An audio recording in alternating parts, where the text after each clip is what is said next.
நாடாளுமன்ற தேர்தல் நெருங்குவதால் மது விற்பனை நேரத்தை மேலும் 2 மணி நேரம் குறைக்க தமிழக அரசு முடிவு செய்துள்ளது. பிற்பகல் 2 மணி முதல் இரவு 10 மணி வரை கடை செயல்படும் என்ற தகவல் மது பிரியர்களை அதிர்ச்சிக்குள்ளாக்கியிருக்கிறது.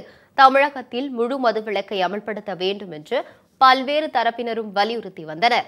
இதையடுத்து அப்போதைய முதலமைச்சர் ஜெயலலிதா டாஸ்மாக் கடைகள் படிப்படியாக மூடப்படும் என்று அறிவித்தார்.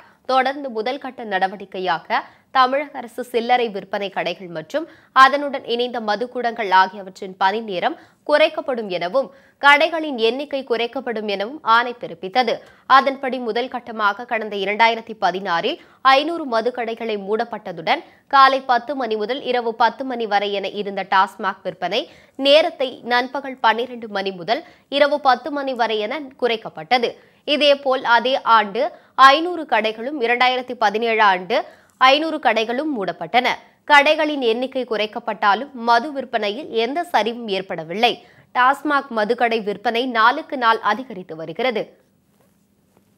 இதன் மூலம் ஆண்டுக்கு 26,700 கோடி வருமானம் அரசுக்கு கிடைக்கிறது.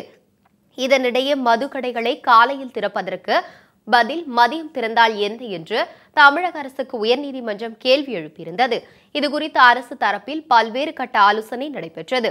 இதன் தொடர்ச்சியாக மதுக்கடைகளை பகல் 12 மணிக்கு பதில் பிற்பகல் 2 மணிக்கு திறக்கலாம் என்று முடிவு எடுக்கப்பட்டுள்ளதாக கூறப்படுகிறது. இதை தேர்தலுக்கு பிறகு செயல்படுத்துவதா அல்லது அதற்கு முன்பே செயல்படுத்தலாம் என அரசு பரிசீலித்து வருகிறது. ஏற்கனவே பகல் 12 மணி வரை தாக்குப்பிடிக்க முடிக்காமல் காலை 10 மணிக்கே டாஸ்மாக் கடைக்கு படையெடுக்கும் மது பிரியர்கள் 2 மடங்கு விலை கொடுத்து கள்ளச்சந்தையில் மது வாங்கி குடிக்கும் நிலைக்கு தள்ளப்பட்டுள்ளனர். இந்த நிலையில் 2 மணிக்கு டாஸ்மாக் கடை திறந்தால் கள்ள மது விற்பனை மேலும் அதிகரிப்பதுடன் மது பிரியர்களும் பாதிக்கப்படும் சூழல் உருவாகியுள்ளது.